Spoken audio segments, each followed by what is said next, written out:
I have been asked, in the years since, what made me stand up. They ask it the way people ask about weather, as if there were a logical mechanism, a pressure system, that built and broke in a predictable way, as if a man like me, who had not spoken at a county assembly since his 29th year, simply found the right occasion and rose. I tell them I don't know. It is the only honest answer I have ever given about that night, and I give it freely, because I spent 11 years being honest about nothing. The truth, which I have only understood in the time since, is that I was not standing for anything abstract. I was not standing for principle, or for justice, or for the county's reputation as a place of civilized conduct. I stood because her face, in the moment the glove struck it, did not change, and that undid something in me that I had not known was still capable of being undone. But I am getting ahead of myself. The Ashburn assembly rooms in November are lit by candles arranged in rows along the gallery rail, and the effect, if you are standing at the far wall with a glass of wine you do not intend to drink, is that the room appears to be on fire from the inside.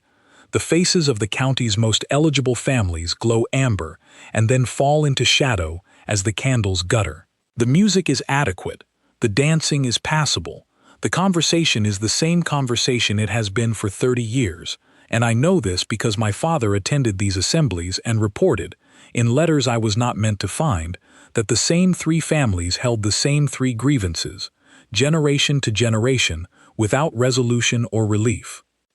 I attended out of obligation to my steward, Mr. Pell, who believed my absence from county life had grown eccentric enough to damage the estate's relationships with the local farmers and tradespeople whose goodwill I required. He was right. He is almost always right. I have employed him for 18 years on the strength of that quality alone. So I stood at the far wall with my wine, and I watched the room, and I thought about the drainage works on the south field, which were more interesting to me than anything that was occurring near the orchestra. I noticed her because she was the only person in the room who was not pretending. Everyone else was performing, the mothers performing indifference to the eligible bachelors, while steering their daughters toward them with the precision of military tacticians, the young men performing nonchalance while calculating dowries, the older families performing ease while cataloging one another's debts and diminishments. Even the musicians were performing competence they only partially possessed. The whole room was a theater of carefully managed surfaces, which is, I am aware, what every such room has always been. She was standing at the far end of the refreshment table, not near it, in the way of someone who wanted refreshment, but near it, the way a person stands near a wall, because the wall is there, and it requires nothing of you. She held a glass she had not drunk from. She was wearing a gown of dark blue wool, simply cut, without the elaborate trim that decorated every other woman in the room, and her hair was dressed without ornament. She was perhaps 30, or a little past it. She had a quality of stillness that I associated, in my experience, with people who had learned to make themselves small in rooms where smallness was the safest posture. She was not looking at anyone. She was looking, with a faint and private attention, at the candles on the gallery rail. I observed her for approximately 4 minutes before Viscountess Mar entered my field of vision and changed the nature of the evening entirely. Helene Marais, Viscountess Throckton, was a woman of 53 who had been powerful in this county since her marriage at 19, and who had leveraged that power, in the 34 years since, with a consistency that I had always found impressive in the way that a disease is impressive, thorough, efficient, and wholly indifferent to the suffering it caused. She was dressed in ivory silk and carried a folded fan in one gloved hand. She was moving toward the refreshment table with her daughter Cecily beside her and two of her closest allies, Mrs. Fenton and Lady Crail, arranged behind her like a procession. The woman in the dark blue gown reached for a shawl that had fallen from the back of a chair near the table, someone else's shawl, left draped there carelessly, and in reaching for it, her shoulder grazed the edge of Viscountess Mar's sleeve. It was nothing. I saw it from 20 feet away. It was less than a graze, a whisper of dark wool against ivory silk, that anyone with any ordinary sense of proportion would not have noticed, and that even an unusually proud woman would have allowed to pass with a cold look. Viscountess Mar did not allow it to pass. She stopped. She turned. She looked at the woman in the dark blue gown with the particular expression that certain women of the ton reserve for people they have decided are beneath contempt, and she said, in a voice that was pitched to carry, and did carry, across the full width of the refreshment table and beyond, "You have touched me." The woman in the dark blue gown straightened. She had the shawl in her hands. She said, quietly and without alarm, "I beg your pardon, ma'am. I did not intend. I am not interested in what you intended." Viscountess Mar's voice was the voice of a woman who had never once been interrupted and did not expect to begin being interrupted now. "What I am interested in is understanding how a woman in borrowed lace believes herself entitled to reach across a viscountess's path without acknowledgement." The woman, her name I would learn shortly, was Mira Ashwell, said nothing. This was the right response, and also, I suspected, the response of a person who had learned when silence was the only available shield. It was not sufficient. Viscountess Mara unfolded her fan with one hand and with the other. In a motion so practiced, it appeared almost casual. She took her glove, ivory kid, fresh, the kind of glove that costs more than a seamstress earns in a month, and she struck it, once, across Mira Ashwell's face. "A nobody in borrowed lace," she said, "ought to know her place." The room did not go silent immediately. Rooms never do, in my experience. The silence moves outward from the center of a thing in waves, and for a moment the orchestra continued, a viola making its way through a passage it could not have known was now grotesque, before someone with the presence of mind to signal them cut the air with a raised hand, and the music died. Then it was silent. And Mira Ashwell's face did not change. That is what I mean when I say it undid me. Her cheek was red where the glove had landed. Her chin was level. Her eyes, dark gray, I would learn later, the color of the sky before a storm properly decides what it wants to be, were looking at the Viscountess with an expression I could not immediately name. Not defiance, not tears, not the particular frozen quality of a person in shock. Composure. She had composure the way a stone has composure. It was not performed. It was simply what she was, underneath everything, when everything else was stripped away. And the sight of that composure, held in the face of a woman who had just struck her in public and called her a nobody, in front of the entire assembled county, with the music stopped and every pair of eyes in the room watching, I was on my feet. I do not remember deciding to stand. I remember the glass being in my hand, and then the glass being set down, and then I was moving across the room, and the crowd between me and the refreshment table parted in the instinctive way crowds part for a man who does not slow down. I heard my name, in at least 3 whispered registers, as I crossed. Varnmore. The Duke. Varnmore. People who had not looked at me directly all evening were looking at me now. I stopped at a distance from the Viscountess that was close enough to be unambiguous and far enough to be, just barely, civil. "Lady Throckton," I said. Viscountess Mar turned. Her expression, when she saw me, cycled through 3 things in rapid succession: surprise, recalibration, and the particular variety of satisfaction that belongs to a woman who has spent her life reading power dynamics and believes she can navigate any of them. "Your Grace," she said, and smiled. "I did not know you were here this evening." "I have been here since 8 o'clock, I said. "I was at the far wall. I saw the entirety of what just occurred." Her smile held. "A tiresome incident," she said. "Young women who do not know how to conduct themselves in—" "I am going to ask you to stop," I said. The smile did not disappear, but it changed character entirely, the way a fire changes when you throw water on it, still illuminated, but no longer warm. "Your Grace, I watched a woman reach for a shawl and graze your sleeve," I said, and I said it in the same voice I used to address my steward when a bill of accounts requires correction. Flat, complete, not interested in argument. "I watched you choose to make something of that, in the most public manner available to you, in a room full of witnesses, and I watched you strike her." The room was, by now, very quiet indeed. Even the candles seemed to be attending. It was a glove, the Viscountess said, and she said it with the confidence of a woman who has never once been held to account for anything she has done with a glove or anything else. It was her face, I said. I turned away from Viscountess Mare. I turned to Mira Ashwell, who was standing with the shawl still in her hands and that composure still in her face, watching me with an expression I could not fully read. Wariness, I thought, and something else. The assessment of a person who has learned to determine quickly whether help is help or merely a different variety of difficulty. "Miss Ashwell," I said. She blinked. Just once, and briefly. "I believe it is Mrs. Ashwell, Your Grace." "Mrs. Ashwell."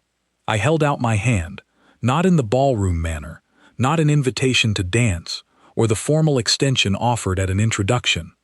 I held it out the way you offer a hand to someone who has been standing too long and is tired. "Will you allow me to take you out of this room?"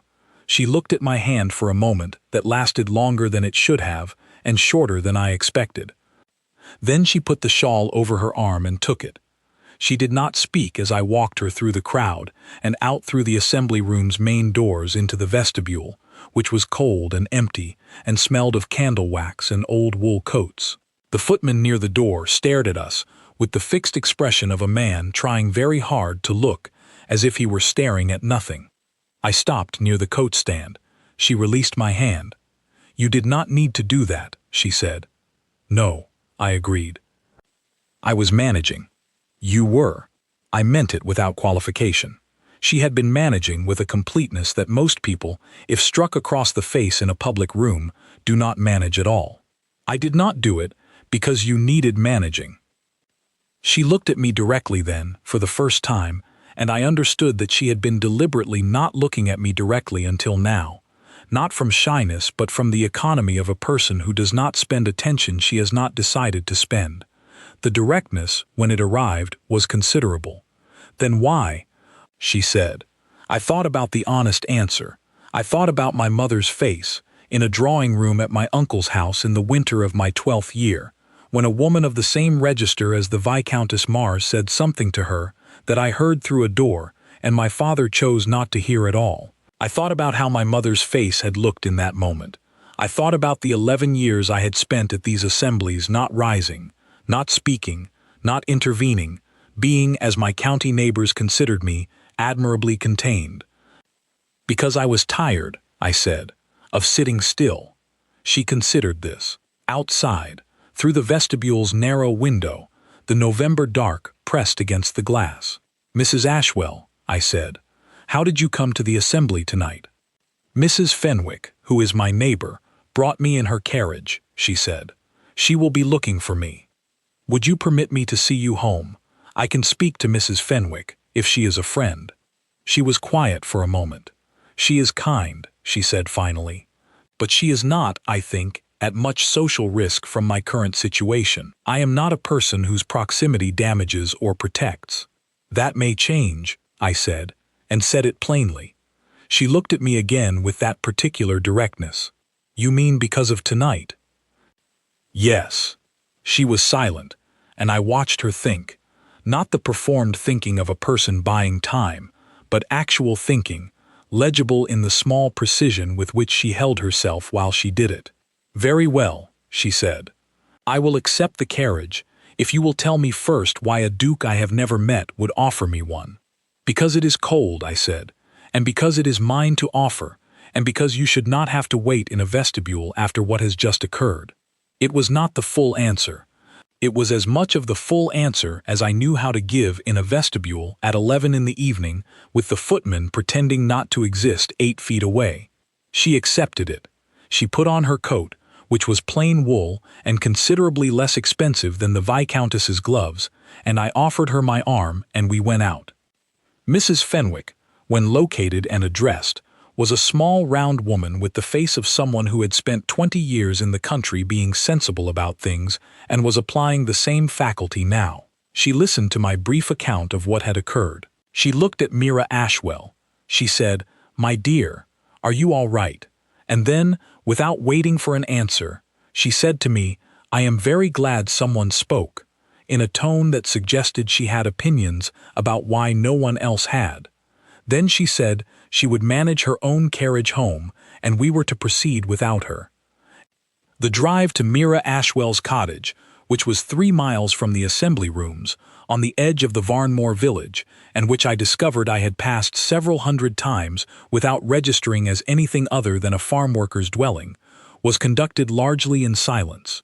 Not the uncomfortable silence of two strangers who have run out of things to say, but the quiet of two people who are, each in their own way, taking account of an evening that had altered the shape of things.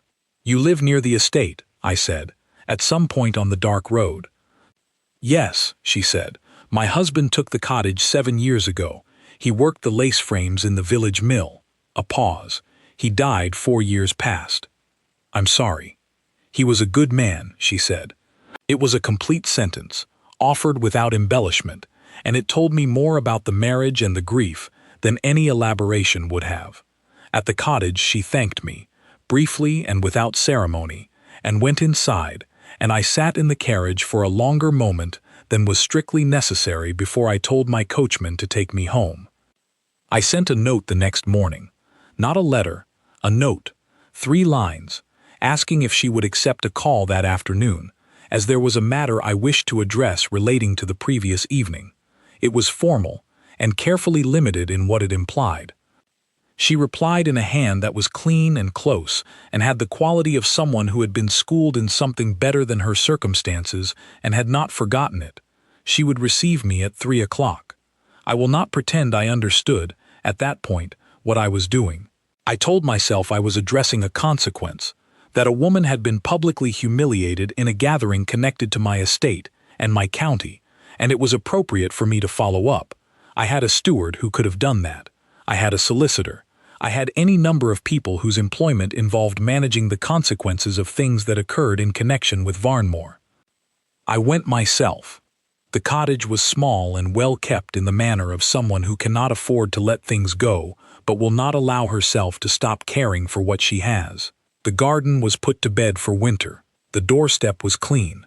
There were dried herbs hung in the window, and a fire going inside that I could smell before she opened the door. She made tea with a directness that suggested she was not going to perform ease she did not feel, and she set it on the table between us and said, "What is the matter you wish to address?" "I wanted to know how you were," I said. She looked at me over the rim of her cup. "That is not a matter." "No," I agreed. "It isn't." She put the cup down. "I am well," she said. "I slept badly, which is to be expected, and my cheek is sore, which is also to be expected. I have been publicly humiliated before, though not by a glove. One adjusts. You have been publicly humiliated before." It was not intended as a question, but she answered it as one. "I am a mill worker's widow, in a dark blue wool gown at a county assembly," she said. The Viscountess was simply more direct about the thing that others usually content themselves with implying. I thought about that for a moment. I thought about the 11 years. "Mrs. Ashwell," I said, "will you come to Varnmore Hall?" She looked at me steadily. "In what capacity?"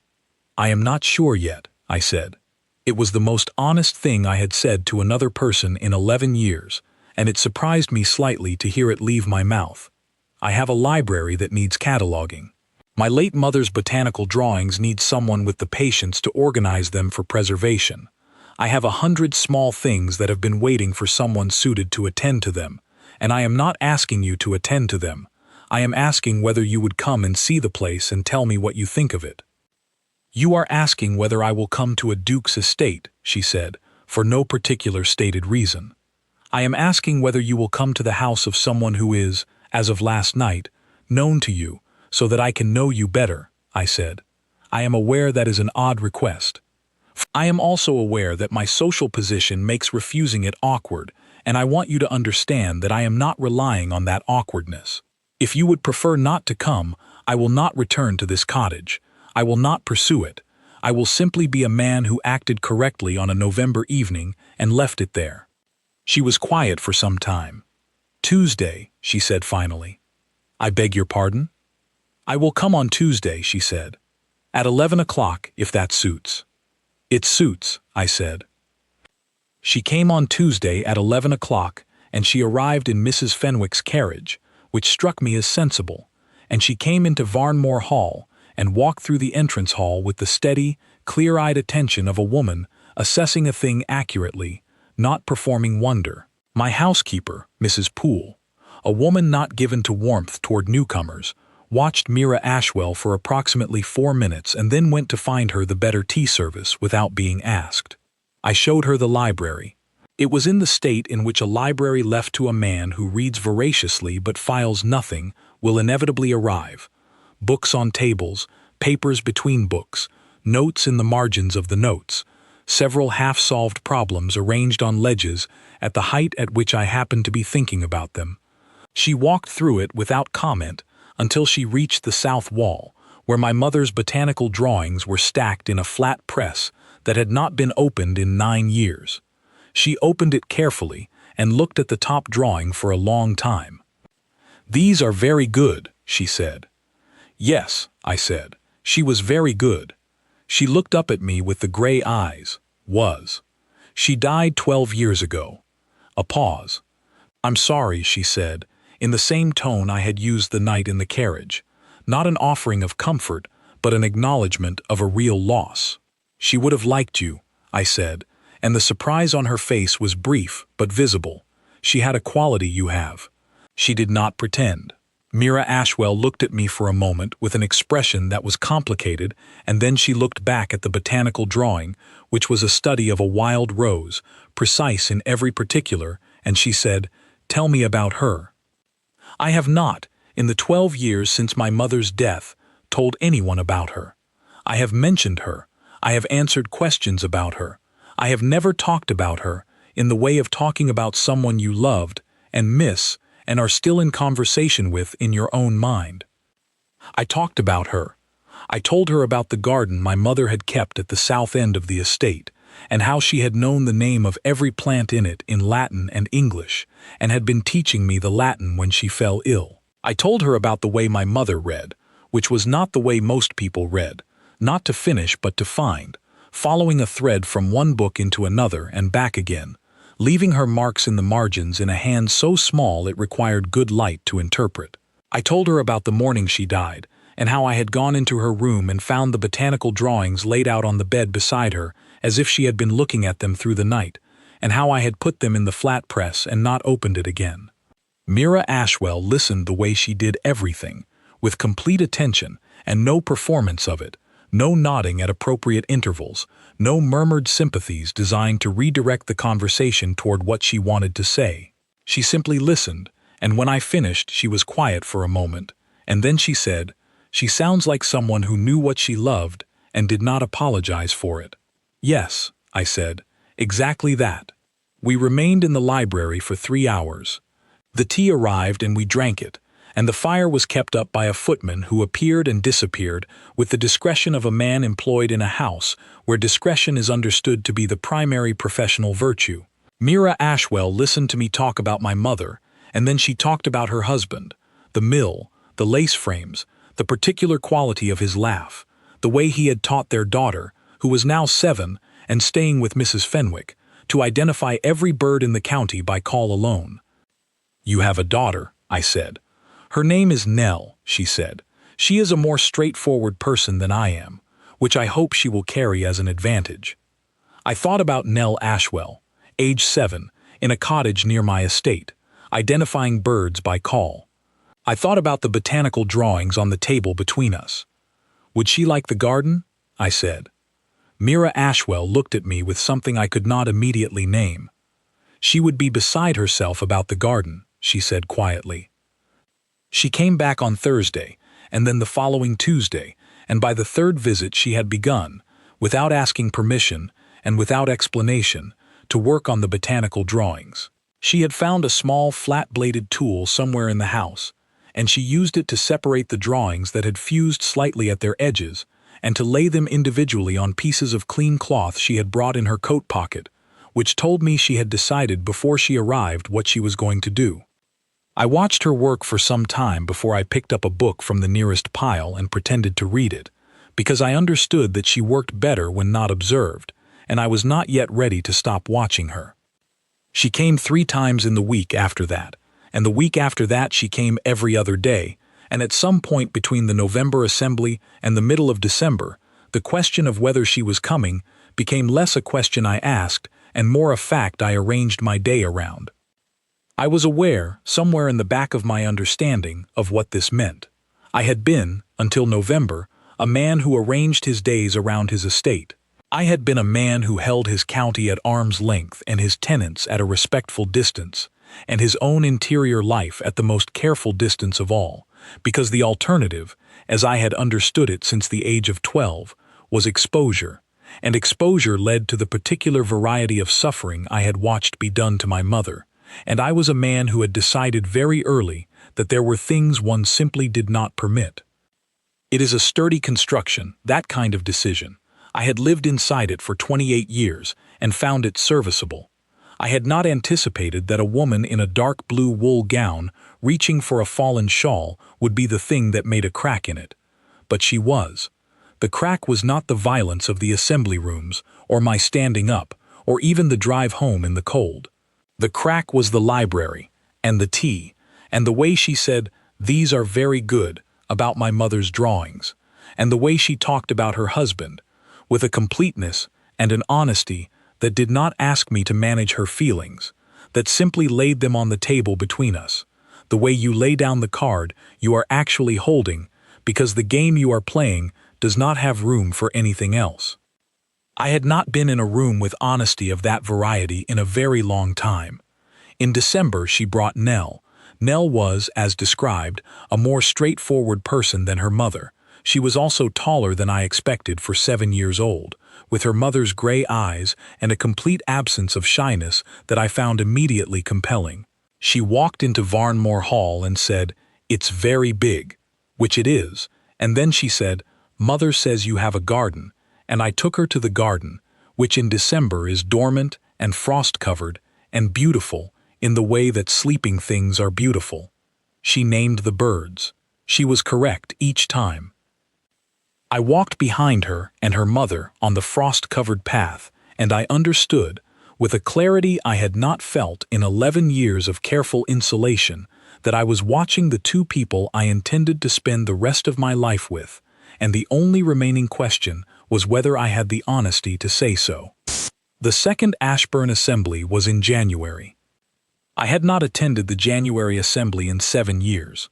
I attended it this year because Viscountess Mare would be there. She was always there. She was in fact one of the Assembly's organizing patrons, and because there was something I had been building toward since November that required an audience, and the Assembly was the most complete audience the county could provide.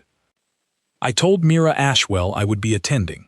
She looked at me across the library table. "Why?" she said. "Because there is something I want to say," I said, "in a room full of people, and the Assembly is the largest room in the county." She was quiet for a moment. "About what occurred in November?" "Yes," I said, "among other things." "Edmund," she said. She had begun using my name sometime in the middle of December, and each time she said it, I had the same sensation I associated with a window being opened in a room that has been closed for too long. "You do not need to defend me a second time. What you did in November was enough." "It was a start," I said. She looked at me with the gray eyes. "What is the rest of it?" I had rehearsed several ways of saying the rest of it, in the manner of a man who has been told by more than one person that he is not easy to read, and has taken that as a project to address.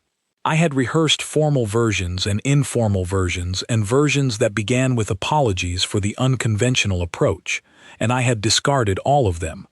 "I would like to marry you," I said, "if you will have me. I am asking you directly and privately, before I ask it in a room full of people, because the private answer matters more than the public one, and because you are a woman who has not been asked things directly enough." She did not answer immediately. She looked at her hands on the table, and then at the fire, and then at me. "You understand what you are proposing," she said, "not a question." "A seamstress's widow," I said, "with a 7-year-old daughter and no social standing, and a plain wool coat, and a quality of honesty I have not found in anyone else in 40 years of looking. Yes, I understand what I am proposing." Nell was in the garden. We could see her through the library window, standing very still in her coat with her head tilted, listening for something in the bare branches. "She would have this garden," Mira said. "She would have this garden," I said, "and the birds, and Mrs. Poole, who has already made up her mind about her, and a room in the east wing that gets the morning light, which I think suits her." Mira Ashwell looked at me for a long time. "Yes," she said, "I will have you."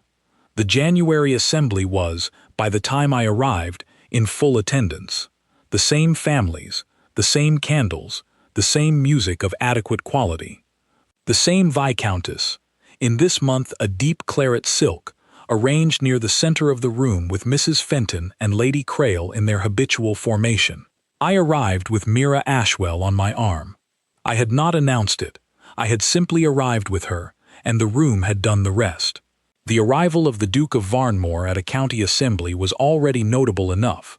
My arrival in the company of a woman was, to my knowledge, unprecedented in 11 years, and the arrival of the Duke of Varnmore in the company of the woman, publicly struck by the Viscountess at the November assembly, was the kind of thing that stopped conversations mid-sentence in a radius of approximately 20 feet and spread outward from there in the same wave I had observed in November, except this time moving toward us rather than away. Mira's hand was on my arm and it was steady. She was wearing a gown I had not seen before, dark green this time, wool still, because she was a woman of sense, and November had established what the Ashburn assembly rooms required in the way of warmth, and her hair was dressed with a single spray of winter jasmine from the Varnmore Conservatory, because Nell had insisted upon it, and Nell, as I was learning, was difficult to argue with. We walked through the room. I want to be precise about this, because I have seen it described in the accounts that circulated afterward in various inexact ways. We did not sweep in. We did not make an entrance designed to provoke reaction. I walked through a county assembly with a woman I intended to marry, because that was true and I had spent too many years arranging my life around things that were not true. Viscountess Marr saw us at the midpoint of the room. I watched her see us. There is a particular moment when a person who has relied on the consent of the powerful for the exercise of their cruelty understands that the consent has been withdrawn, when their face must manage the gap between what they expected the world to be and what it has just revealed itself to be. It is not, in my experience, a dramatic moment. It is a small, quiet, internal collapse, visible only in the eyes. I saw it.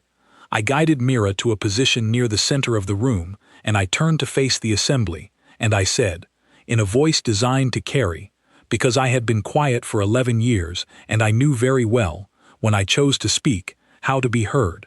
I have asked Mrs. Mira Ashwell of the Varnmore village to be my wife, and she has done me the honor of agreeing. I wish to make it known in this assembly, which was the first room in which I had the occasion to make her acquaintance, and to thank this county for providing the occasion. The room was silent for 3 seconds, a long silence, by assembly standards, and then it broke into the kind of sound that happens when a room full of people decides, collectively and rapidly, that the appropriate response to something they did not see coming is to pretend they had seen it coming all along and are entirely pleased. The families nearest us recovered first, as families near the center of a room always do. I saw Mrs. Alderton of the North Farms take her daughter's arm and murmur something. I saw old Sir Ralph Fenning, who had known my father and had been civil to me at every assembly for 11 years, despite the fact that I had given him very little to work with, incline his head at me with something that might, in better light, have been satisfaction. The younger set, the daughters and their partners near the orchestra end, had their heads together within seconds, the rapid calculation of a generation for whom marriage was the primary mathematics. I looked at Viscountess Marr. She was applauding. She was doing it correctly, the right number of times, the right degree of enthusiasm, the right smile. She was doing it with the thoroughness of a woman who has spent 53 years understanding that the powerful must always be accommodated, and the Duke of Varnmore was, in this room and this county, the most powerful presence available, and she had struck the woman on his arm. She was not going to recover from that. Not here, not in this county, not with the families who would be writing letters about this evening for the next 6 months. not with the daughters she was hoping to see married, who would now be doing their calculations with the new information. I did not feel satisfaction at that, precisely. I felt something quieter. I felt for the first time since I was 12 years old and standing outside my uncle's drawing room door, that something had been answered. Mira's hand found mine, briefly, and pressed it. I looked down at her. "All right," I said quietly, because the room had moved back into its performing, and we were briefly, inside the noise of it, almost alone. "All right," she said. She was wearing the winter jasmine, and she had her chin level, and her gray eyes were doing the thing they had done that first night, looking with a private, present attention at something she found worth attending to. She was looking at me. We were married in March, in the village church of St. Gideon's, which is on the Varnmore estate and has windows that let in, on a clear morning, the particular quality of late winter light that makes everything inside it look like something worth preserving. Nell stood between us at the altar. She had asked to, with the completeness of a 7-year-old who has identified what she wants and sees no reason why wanting it should not be sufficient. And I had agreed, and Mira had agreed, and the vicar, who had known Mira Ashwell for 4 years and had his own opinions about her which aligned, I was gratified to discover with mine, had agreed without being asked. Mrs. Poole was in the second pew. Mr. Pell, my steward, was in the third. Mrs. Fenwick was in the first, on Mira's side, with a handkerchief she had decided to bring on the grounds that she had known Mira for 4 years and was entitled to cry about this if she chose to, which she was. I had spent 11 years in this county, attending events and speaking to no one, and cultivating a reputation for coldness that I had, I confess, found useful. I had not anticipated that what would end it would be a woman reaching for a fallen shawl. The light came through the church windows and lay across the stone floor in long pale bars, and Nell had her hand in mine on one side and Mira's hand on the other, and Mira was looking at the vicar with that steady gray attention, and the vicar was asking me whether I took this woman, and I said yes, because I had taken her, in the relevant sense, from the moment I watched her face hold its composure in a candle-lit room, and everything since had simply been the formality of making the truth official. Afterward, in the churchyard, Mrs. Fenwick embraced Mira, and Mr. Pell shook my hand with the air of a man who had been right about something for some time, and was too professionally restrained to mention it. Nell had found a bird in the yew tree, a nuthatch, she said, with the confidence of a person who does not usually find the need to qualify her identifications, and she was telling it something private, which I understood was between her and the nuthatch and not my business. "Are you warm enough?" I asked Mira. It was March, and the churchyard was still cold. "Yes," she said. "Then, you keep asking me that." "You looked cold the first night," I said. "In the vestibule. I noticed." She looked up at me, the gray eyes again, the attention that, in the months since November, I had come to understand was the rarest thing she gave, not because she was withholding, but because she chose, with care, where she put it. "You notice a great deal," she said. "I had 11 years of practice," I said, "standing at walls and watching rooms. I simply had nothing worth noticing until now." She did not say anything to that. She did not need to. She took my arm, and Nell came back from the nuthatch with the information that it had been building something in the yew and would probably still be there on Tuesday if we came to look, and the three of us walked back through the churchyard gate and down the road toward Varnmore Hall. The winter jasmine in her hair had lasted the whole morning. I have been asked, in the years since, what made me stand up. I tell them I don't know, but I know exactly,